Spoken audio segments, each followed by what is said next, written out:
Muy buenas noches. Este es el país de los jóvenes, este espacio de conversación en el que los jóvenes de Colombia, los jóvenes que están aquí representan a todos estos jóvenes en Colombia que tienen inquietudes, sueños, ilusiones, expectativas, frustraciones en muchos casos, y por eso están aquí los candidatos y la candidata que aspiran a la presidencia de la República, a la primera magistratura del Estado. Ingrid Betancourt, gracias por estar aquí. Mil gracias, un gran honor, un gran placer estar con todos ustedes. Gracias. Bueno, Ingrid, vamos a comenzar con las preguntas y el primero de estos jóvenes que nos va a acompañar hoy va a expresarle su inquietud. Hola, Jaymar. ¿De dónde vienes? Cuéntanos y qué edad tienes. Hola, buenas noches. Soy Jaymar Torres Copete del municipio de Tado, Chocó. Actualmente estudio en la ciudad de Cali la carrera de Comunicación Social y Periodismo. Tengo 27 años. Soy creador y director del canal Hablemos de Universidad y también hago parte de la organización KV Bencos Vive. Ingrid, mi pregunta es la siguiente. ¿Considera sí o no y por qué que su propuesta de gobierno en materia de educación responde a las necesidades de los jóvenes del país? Hola, Jaymar, gracias por la pregunta. La verdad es que le he gastado mucho tiempo al tema de la educación. Vengo de una familia donde la educación ha sido prioritaria. Puedo echar una cuña a mi papá. Él se inventó el ICETEX, creó los CINEM, Colcultura, Conciencias, Coldeportes. Esto hace muchos años, yo todavía no había nacido, ustedes tampoco, pero fue una revolución educativa. Y yo me acuerdo que él decía que la inversión en educación es el mayor multiplicador para el progreso de un país. Yo siento que Colombia tiene que insertarse a gran velocidad en el tercer milenio. Y esto es educación. La única manera de lograrlo es educación. ¿Cómo lo vamos a hacer? Necesitamos primero concentrarnos en los niños más pequeñitos, de 0 a 5 años. Esa educación preescolar tiene que ser bilingüe. Tenemos que abrir de una vez el país a la globalización. Si no lo hacemos, ya estamos en retraso con todo el mundo en el cual nos va a tocar enfrentarnos. Esa educación de los 0 a 5 años es una educación que adicionalmente tenemos que trabajar muy bien, porque tenemos que darle alimento a muchos niños en Colombia que llegan a estos centros, muchas veces al colegio, sin desayuno. Y si no tenemos alimentos, no tenemos la capacidad de desarrollar el cerebro de cada uno de nosotros, no tenemos las facultades cognitivas para aprender lo que nos va a tocar aprender para enfrentar este mundo que va a toda velocidad.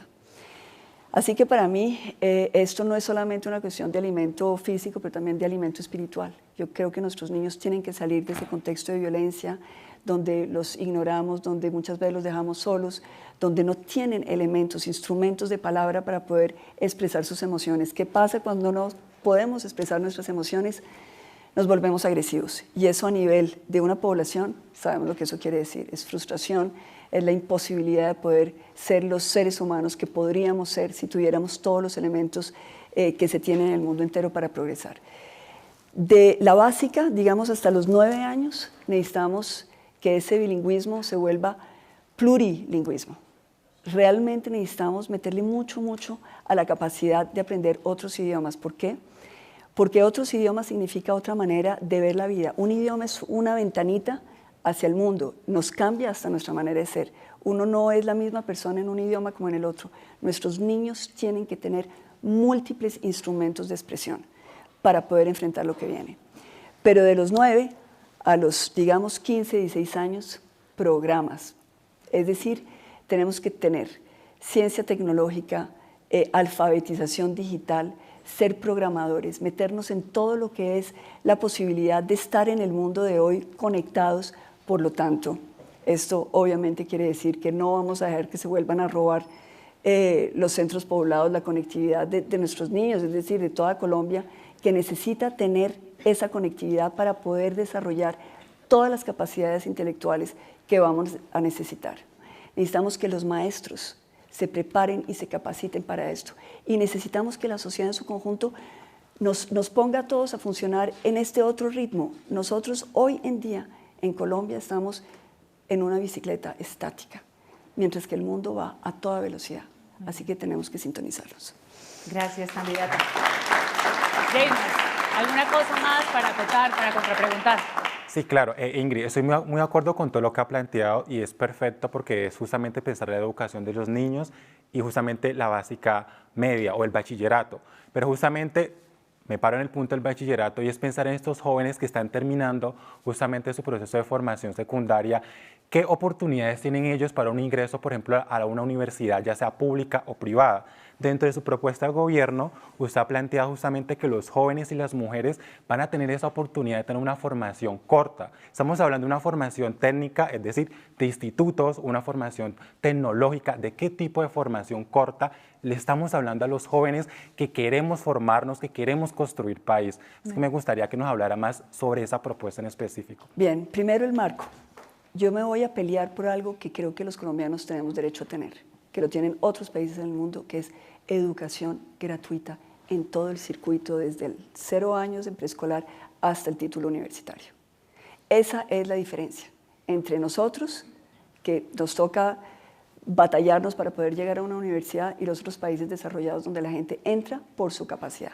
Es decir, buenos exámenes, entra gratis a la universidad. Ahora, ¿qué es lo que pasa? Hay gente que quiere estudiar y quiere hacer su carrera y quiere tener su título. Excelente. Hay gente que no quiere hacer eso. Hay gente que quiere estar trabajando ya, porque tiene otra, digamos, proyección de vida. Tenemos que adecuarnos a ofrecerle, es decir, tenemos que tener una oferta de estudios que se adapte a las necesidades y a las voluntades y a la visión de vida de cada cual. Hay gente que no quiere tener un título, hay gente que quiere ser técnico. Técnico, por ejemplo, no sé, en hacer programas de ordenador o juegos videos, o quiere estar en la creatividad, o quiere estar... Lo que nos hemos dado cuenta es que hay en este momento una especie como de brecha. Las empresas están buscando jóvenes que puedan trabajar con ellos, y entonces hacen sus ofertas y nadie se presenta porque no hay capacitación específica para ese nicho que necesita esa empresa. Y por otro lado, los jóvenes salen con su título y les dicen, no los podemos contratar, necesitan 6 meses de experiencia. Y todos quedan ahí bloqueados. Entonces, ¿qué es lo que estamos diciendo? El Estado tiene que entrar a contribuir para que gremios y empresas capaciten al joven, hombre o mujer, lo capaciten en exactamente lo que requieren para cumplir, es decir, para ese empleo que tienen que suplir. Esa es una formación corta, es una formación que puede ser de 6 meses. Esa formación que va a subsidiar el Estado va a aportar, es con el compromiso de que inmediatamente después de terminar esa capacitación, el joven, hombre o mujer, quede enganchado en esa empresa o en ese gremio. Es decir, que queremos agilizar las cosas, no queremos sentarnos en los cuellos de botella que vemos y decir, bueno, pues entonces no hay nada que hacer. No, sí hay que hacer. ¿Qué es lo que hay que hacer? Pongámonos de acuerdo, concretemos, concertemos entre todos nosotros. Hay gente que no va a querer eso, hay gente que sí va a querer. Oferta que los colombianos, la juventud colombiana, tenga opciones de vida. Muy bien. Se han dado cuenta, ¿no? Por supuesto, es evidente para todos, la única candidata mujer a la presidencia de la República en toda esta conversación de país. José Daniel, cuéntanos de dónde vienes, quién eres. Gracias. Bueno, buenas noches, Ingrid.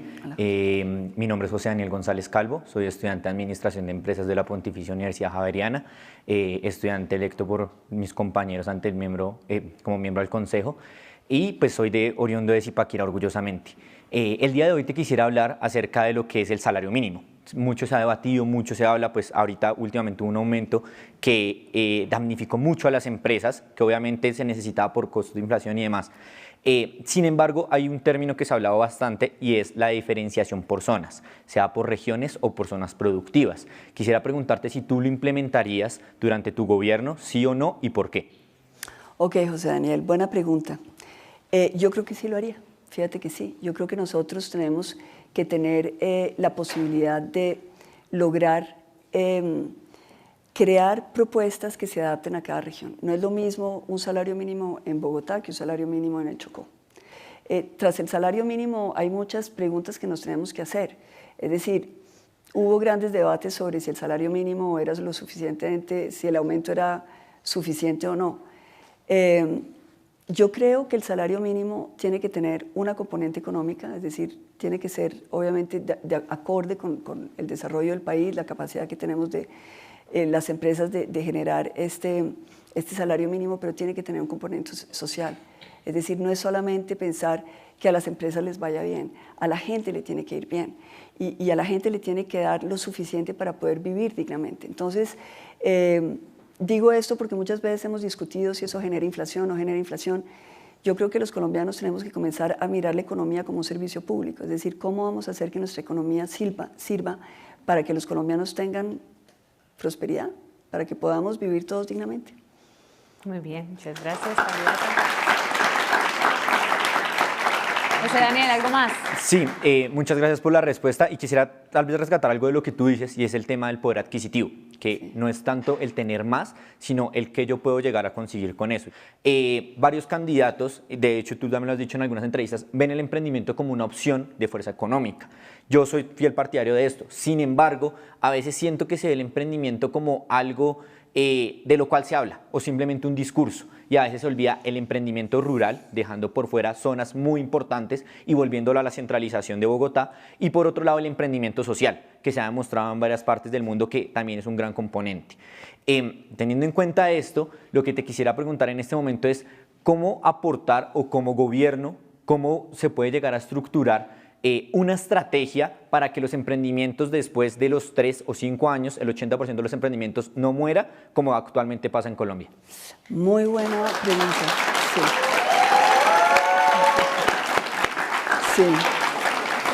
Sí, muy buena pregunta. Eso me lleva a una preocupación que he tenido, y es que de las empresas que dejan de existir al año en Colombia, el 75% fueron creadas por mujeres. Ahí tenemos un tema de género bravo.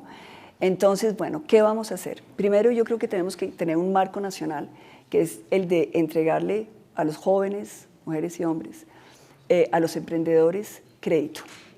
Para que esto funcione, necesitamos descentralizar, porque no es lo mismo un emprendimiento en Arauca que un emprendimiento en el eje cafetero. Y para eso entonces necesitamos tener socios para el emprendimiento. Y ahí lo que necesitamos es o las universidades, cuando están en el espacio físico de ese emprendimiento, las universidades, personas como ustedes, que están en las universidades y que tienen que acompañar. Quisiéramos nosotros que como parte, antes de graduarse, pudieran pertenecer a unos, digamos, incubadoras, unos consejos, hacer como de tutores de aquellos jóvenes que de pronto no han tenido las mismas oportunidades que ustedes, pero que tienen el saber técnico para emprender, y que ustedes los lleven a través de su conocimiento en administración de empresas, en derecho, en economía, a poder hacer que no suceda lo que está sucediendo, y es que se crea la empresa y muere porque no hay quien acompañe. Entonces, eso es muy importante. Queremos también hacerlo a través de algo que tenemos que comenzar a construir, que son centros de investigación.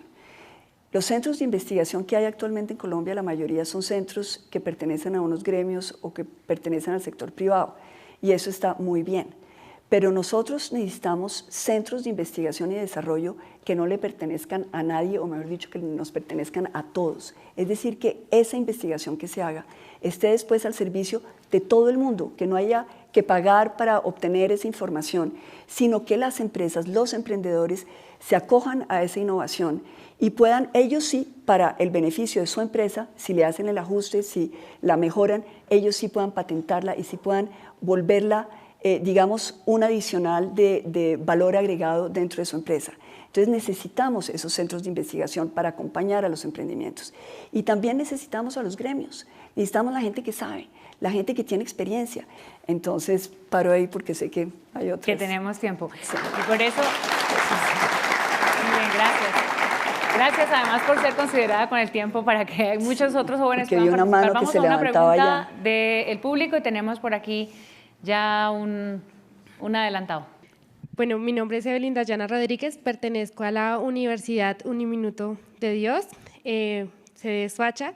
Mi pregunta es muy concreta y es: si llega a ganar su gobierno, ¿qué haría contra la minería ilegal? Pues este es un problema que afecta a muchas comunidades, afecta a muchísimos territorios, abarca a toda la población colombiana, y al ser ilegal, la producción o el resultado no queda para el mismo país, queda para unos pocos. en su gobierno, ¿cómo controlaría esto y qué acciones concretas tomaría para esta problemática? Muchas gracias.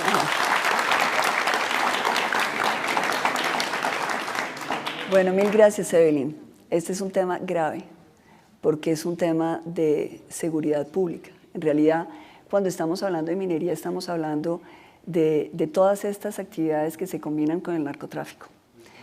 Aquí hay, digamos, organizaciones delictivas que se han apoderado de los recursos naturales de Colombia y los utilizan en realidad para lavar activos. ¿Qué hacer contra eso? Yo creo que tenemos que aplicar algo de mano dura. Es decir, primero tenemos que tener un ejército. Yo creo en el ejército colombiano. Yo quiero decirles que yo estuve secuestrada durante 6 años y medio. Las personas que estaban conmigo secuestradas eran del ejército y de la policía. Y no creo que yo hubiera logrado pasar ese Rubicón de la vida si no hubiera tenido a estos colombianos con su valentía, con sus principios, con su fortaleza, ayudándome en todo este tránsito. Sí, creo que tenemos un súper ejército.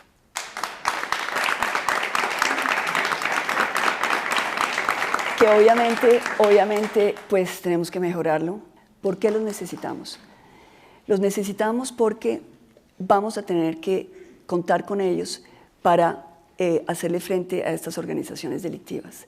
Necesitamos que el ejército esté trabajando con información real en el momento. No solamente inteligencia militar, sino inteligencia civil de todas las, digamos, entidades del Estado que estén presentes en las regiones, pero también inteligencia de la población. ¿Para qué? Para prevenir, para poder atacar, para poder... Hoy lo que está sucediendo es que nuestros líderes y nuestras lideresas que los están matando, en realidad son los que están poniendo el pecho, son los que están frenando estas organizaciones delictivas, son los que están haciendo el rol del Estado. Tenemos que protegerlos, tenemos que estar ahí y necesitamos que la justicia llegue. La justicia no está en estas zonas apartadas, la Fiscalía no llega o llega tarde, o llega para dar una versión amañada de los hechos. Entonces necesitamos una Fiscalía en la cual podamos confiar. Entonces, cuando hablamos de minería ilegal, estamos hablando de un problema macro en Colombia, porque está unido a todos los demás delitos. Ingrid, muchas gracias, candidata. Otra pregunta del público, vamos contigo. Gracias. Mi nombre es José Otero, tengo 24 años, soy colombo-venezolano y pues estudio negocios internacionales en la Universidad de la Costa y bueno, también soy fundador de Maxtron, una startup que es una de las 50 promesas de Colombia en etapa temprana para este año según Impulsa.